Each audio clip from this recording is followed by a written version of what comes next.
Hello dear subscribers, today I will tell you how you can easily fix your error with your Wi-Fi. So if Wi-Fi not working on your iPhone, so how you can fix it?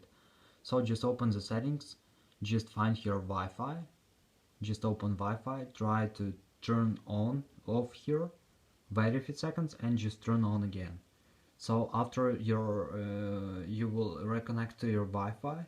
If it doesn't help you just need to tap on airplane mode, wait a few seconds and just turn off again your airplane mode. If you still have this error, so just go to the general, just find here software update, just wait until it will check for updates.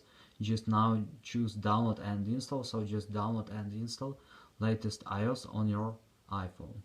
And if it doesn't help you too, you just need to scroll down in the general. Here you can see shutdown, so just tap on shutdown, slide to power off, wait a few seconds and just power on your phone again. And also, if it doesn't help you, you can also try the latest way. So just go to the general again, just scroll down, just tap on reset and just choose reset network settings. So just tap on it. And if it doesn't help you too, you can also try the latest way. So just make force restart on your phone. So I know it depends on model of iPhone you have, because I will tell you an example of iPhone X, iPhone 11 and iPhone 12. So iPhone with Face ID. If you have another model of iPhone, just find in Google what combination of buttons you need to press to make force restart.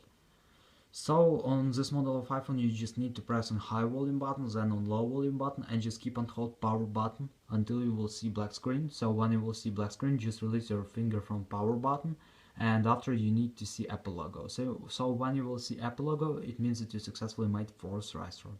So this is the way how you can try to fix it. So thanks for watching, have a nice day, subscribe to my channel, click like, and goodbye.